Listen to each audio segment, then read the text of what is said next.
संसार के इस कोलाहल में एक प्रश्न बार बार हमारे भीतर गूंजता रहता है कि क्या भजन ही सर्वोत्तम है या फिर जप ही मोक्ष का मार्ग है।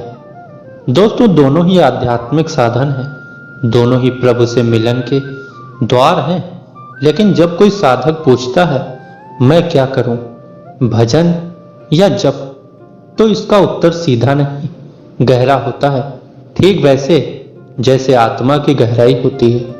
आज हम इस गूढ़ विषय को सरल बनाएंगे, भजन मार्ग और जप मार्ग। आइए आत्मा के अंदर उतरें और तय करें कि किस मार्ग पर आपकी चेतना अधिक खिलेगी। दोस्तों, सबसे पहले तो प्रश्न उठता है कि भजन क्या है। जहां सुर और शब्द मिलकर आत्मा को झंकृत करें, वही भजन है। मीरा गाती थी, पायो जी मैंने राम रतन धन पायो।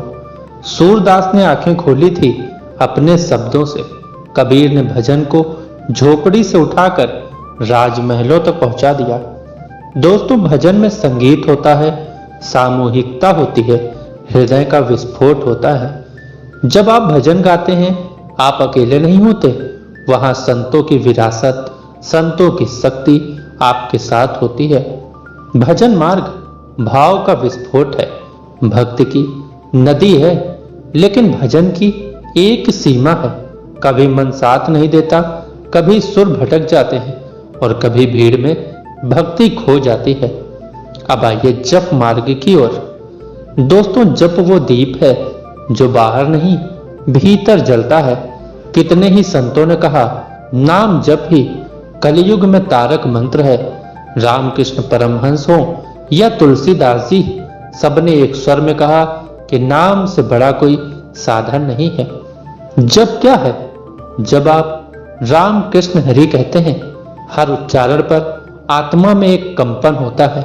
जप में कोई ताली नहीं बजती, लेकिन भीतर शंख बजता है। जप मार्ग मौन का संगीत है, यह एकाकी तप है। इसमें कोई मंच नहीं, कोई श्रोता नहीं, सिर्फ आप और ईश्वर। लेकिन ध्यान रहे, जप मार्ग में धैर्य चाहिए, नियम चाहिए और निरंतरता। यह तीव्र अनुशासन की मांग करता है। तो दोस्तों, फिर दोनों में से श्रेष्ठ क्या है? भजन मार्ग में भाव है और जप मार्ग में ब्रह्म। अगर आपका स्वभाव भावुक है, प्रेम से भरपूर है, तो भजन आपका मार्ग है। अगर आप अंतर्मुखी हैं, एकांत प्रिय हैं, अनुशासित हैं, तो जप मार्ग आपके लिए उपयुक्त है।